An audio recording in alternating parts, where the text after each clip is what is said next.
All right, hello everyone. Once again, I'm your everyday speedrunner, and I'm joined here by just a guy, Cap'n. Yeah, I'm just a guy. Yeah, I'll be running Spongebob today. Yeah, but how are you enjoying the event so far? It's been great. I'm here with a lot of friends. We're called the Ray Mansion. Most of us are Rayman speedrunners, but today I'm here for kind of a different game, I guess. But yeah. It's a Spongebob Squarepants Battle for Bikini Bottom. Besides that being quite a long name for a game, what kind of game are we talking about here? So this is a platformer and a... Oopsie daisy, apparently. Well, don't worry about it, we'll fix it in post. All right. Yeah. So yeah, can I continue? We're good to continue, or do we need to start over? Continue? All right. Apologies about that. That was wholly my mistake. Okay, I will continue with the question. So, yeah, this is mainly a collectathon platformer, much like SM64. Many people know that game, or Banjo-Kazooie, for example. In this game, we will be not collecting any stars or stuff like that. Our collectible of choice will be the golden spatula and additional socks that we will trade in for spatulas as well. Once we got 75 of them, then we can beat the final boss. That's the basic description of how this will go down, I guess. All right, and you will be running any percent, is that right? Yeah, indeed. Like I said... What does any percent mean for this run? Yeah, so like I said, we will try and collect 75 spatulas as fast as possible. It's very nice because we have a lot of spatulas to work with, so we can pick out the fastest ones, and there's plenty of interesting routes around that. So yeah, we will be collecting 75 spatulas. Then we will enter the chum bucket and beat the final boss, and that'll be it. All right, and is this a glitch category or glitchless? This is a glitched category, and there will be plenty of interesting tricks, actually. Cruise boosting, most of you probably know if you've seen a run of this caliber, or this kind, rather. And sponge glide, whatnot. There's many interesting movement techs. Damage boosts are insane in this game as well, so we'll be seeing a bunch of those. SDJ, VMS, lots of very interesting tricks. Lots of interesting tricks with interesting acronyms, I hear. Yeah. So, something to look forward to, I assume? Yeah, definitely. If you like game-breaking bugs that kind of shoot you into the stratosphere, then you're This is going to be the run for those people. Exactly. All right. This game, what makes it interesting to you? Why do you run this game, basically?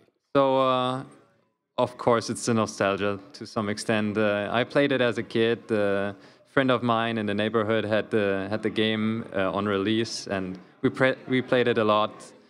Later on, as you do, you watch some speedruns and stuff, and yeah, it becomes pretty interesting.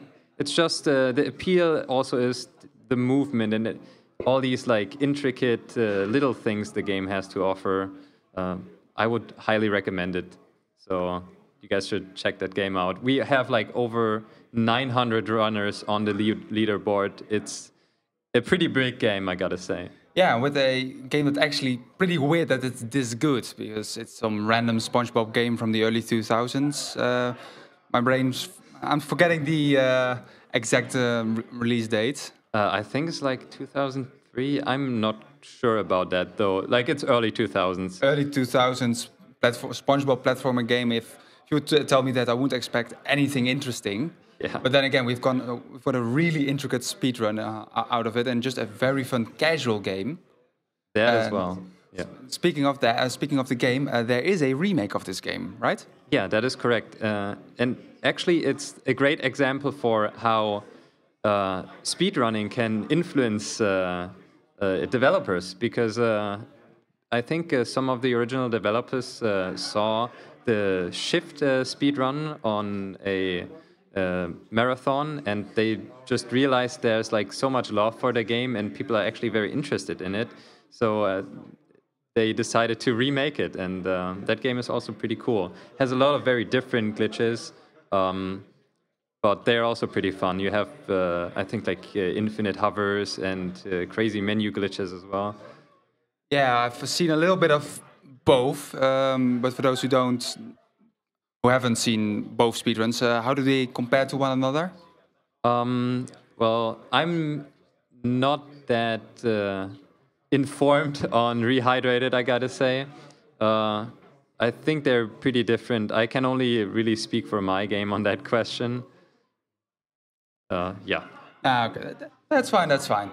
So you already said there are a lot of different glitches in the original. We're talking now. A lot of different glitches, a lot of different strategies, shooting up into the stratosphere and beyond. Yeah. Is there anything left? Is there anything the community is still looking for when it comes to that holy grail, when it comes to the skips or the glitches or different strategies? Yeah, there's like one thing I can think of, which would be reverse jellyfish fields, I think. That's a big one.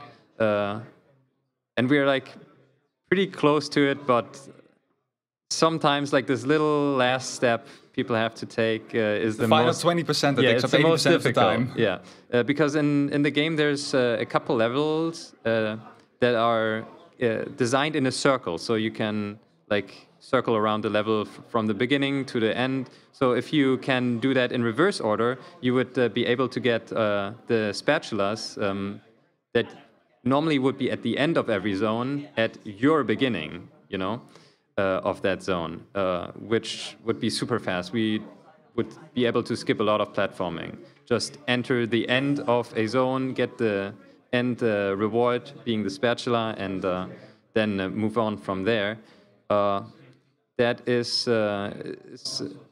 pretty cool because we have that already in Kelp Forest and in Goo Lagoon as well. But yeah, Jellyfish Field is just a little bit off right now.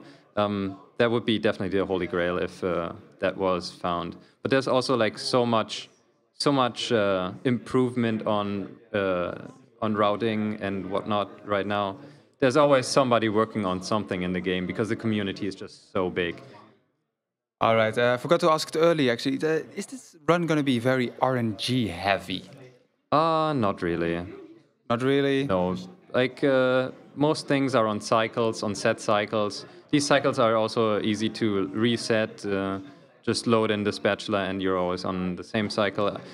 So RNG is not really something I'm worried about. All right. With that being all being said, is there anything you want to call attention to in the run? What's like the one moment you're like, yeah, if you can only watch 10 seconds, watch these 10 seconds? Well, watch SBA, I guess. That's a pretty fun one, but it'll be pretty loud, so headphone users be aware, you know? Little headphone warning. All right. With that, that's actually, those are all my questions. Is there anything you want to plug, you want to say? Yeah, shout-outs to the community, of course. I gotta say, I'm not really much involved with it, but just the sheer fact that as a beginner runner, there's just so much to work with. There's tutorials, there is strats and explanations and whatnot. There's just a ton of content for beginner runners, for intermediate, and also for expert runners. There's just an unholy amount. So yeah, shoutouts to these guys, and of course shoutouts to my guys, the Rayman community. They've been awesome, and I am looking forward to the rest of the week, I gotta say. All right, with that all being said, I'm gonna throw it back over to our lovely host. My name is BfBB Speedrunner. This was my last interview for this event. It's truly been another. Captain, thank you very much for your time, and best of luck on your run.